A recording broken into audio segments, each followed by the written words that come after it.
Bienvenue dans Libre d'être riche, le podcast qui transforme votre rapport à l'argent et vous aide à mieux gérer vos finances personnelles, à gagner plus sans nécessairement travailler plus et à investir intelligemment. Je suis Nathalie et chaque semaine, je vous parle d'argent, d'investissement et de liberté financière. Libre d'être riche, c'est tous les mercredis. Alors, installez-vous pour un nouvel épisode. C'est parti.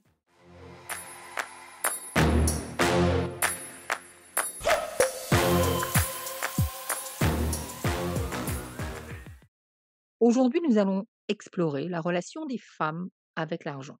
Est-ce que les femmes savent y faire avec l'argent et pourquoi? Vous avez sûrement en tête une histoire drôle sur les femmes et l'argent. Une histoire qui en fait n'est pas toujours drôle. Elle laisse à penser que les femmes sont vénales, qu'elles sont là pour dépenser l'argent que leur mari est capable de gagner. Ça n'est pas toujours hilarant. Je vais quand même commencer par une citation sympathique. Si les femmes n'existaient pas, tout l'argent du monde ne servirait à rien. Dixit Aristote Onassis. Alors, est-ce que les femmes savent y faire avec l'argent? Est-ce qu'elles sont condamnées à ne pas savoir investir? Est-ce qu'elles doivent se tenir éloignées de ces histoires financières? Qu'on le veuille ou non, et depuis quelques centaines d'années, même de millénaires, il y a une répartition des rôles qui s'est faite de cette manière. La femme donne la vie, l'homme donne les moyens de subsistance. Un partage, en quelque sorte. Et une femme qui, dans ce contexte, se met à gérer l'argent, à gagner de l'argent, à investir pour faire vivre sa famille, qui gère les cordons de la bourse en plus de donner la vie, va devenir une femme castratrice. C'est l'une des premières raisons pour lesquelles on a essayé de tenir les femmes éloignées de l'argent. Personnellement, je suis une femme. J'aide beaucoup de clientes, mais aussi des clients à, mieux gérer leurs finances, à savoir gagner de l'argent, parfois et souvent autrement qu'en travaillant. Une particularité peut-être féminine, c'est la bienveillance et l'accueil. C'est de pouvoir accueillir tout le monde, quelles que soient ses difficultés.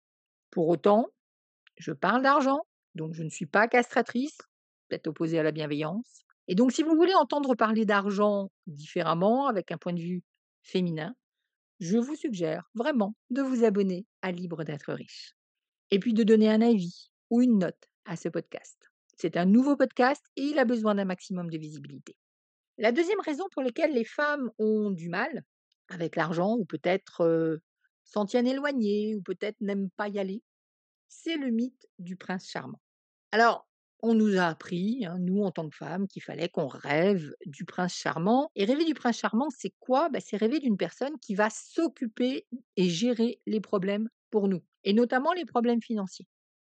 Si demain je deviens indépendante, si je m'occupe de mes finances toute seule, de manière inconsciente, ça signifie que je renonce au prince charmant.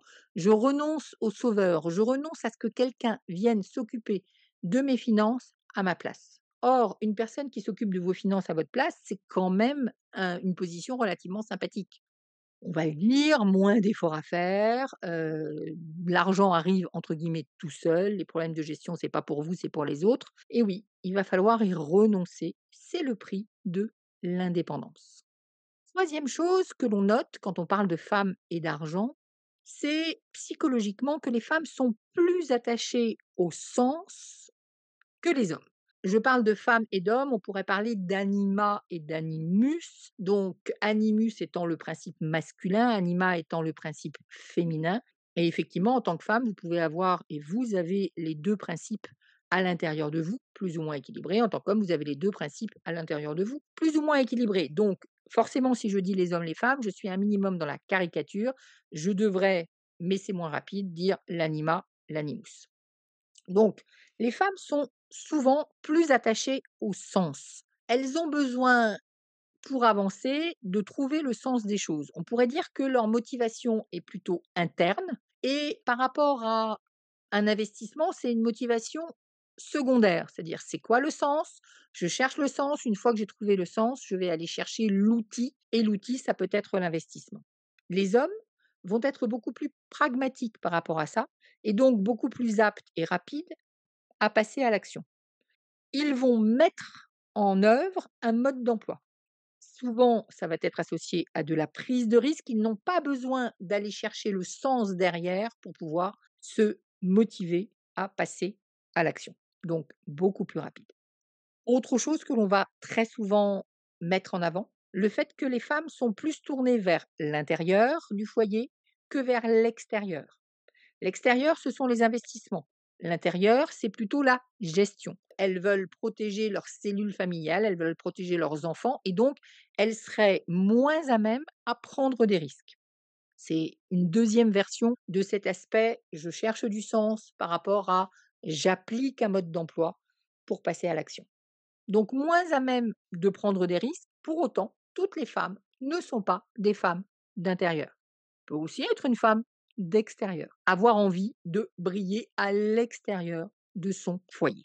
Dernier point que je voudrais soulever, l'idée que les femmes sont souvent moins conceptuelles et peut-être plus pragmatiques que les hommes. Caractère masculin, caractère féminin. Caractère masculin peut être un petit peu plus attiré par des choses conceptuelles. Caractère féminin un peu plus attiré par le concret. Ce qui signifie qu'en termes d'investissement, les femmes vont être moins attirées par la bourse et plus attirées par l'immobilier.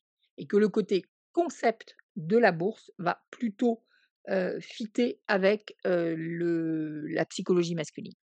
Un certain nombre de personnes vont mettre en avant une dernière chose qui fait que les femmes se tiennent à l'écart des finances. Tout simplement le temps et la charge mentale dont elles disposent. À partir du moment où, encore aujourd'hui, de manière systémique, les femmes ont plus de travail, parce que travail professionnel et travail à la maison, plus de charge mentale, donc moins de temps disponible, elles vont être moins investies dans la partie investissement de leur couple, tout simplement parce qu'elles n'auront pas le temps d'aller en plus de je m'occupe des enfants, je gère, la famille et les visites chez le médecin et je gère mon boulot.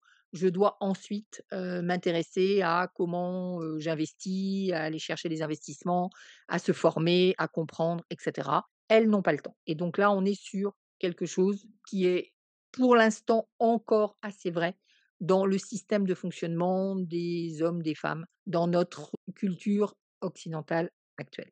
Est-ce que l'animus, l'anima, ce sont des caractéristiques biologiques ou ce sont des caractéristiques renforcées culturellement? La réponse est probablement un petit peu des 2. C'est un rôle qu'on accepte ou pas. On peut effectivement décider de renoncer au prince charmant, on peut s'astreindre, davantage à, mettre en action les modes d'emploi sans avoir besoin de trouver un sens, profond sur, 15 générations. On peut décider du type d'investissement qui nous intéresse et si on est pragmatique, aller sur l'immobilier plutôt que d'aller sur la bourse ou l'inverse. On peut chercher à répartir mieux sa charge mentale et la charge de travail au sein du foyer. On peut également considérer que, l'argent, c'est une chose qui va avec l'abondance et ça, c'est du féminin, qui va avec la bienveillance, avec l'acceptation des personnes et là, on n'a absolument pas besoin d'être dans la castration pour accepter de parler d'argent.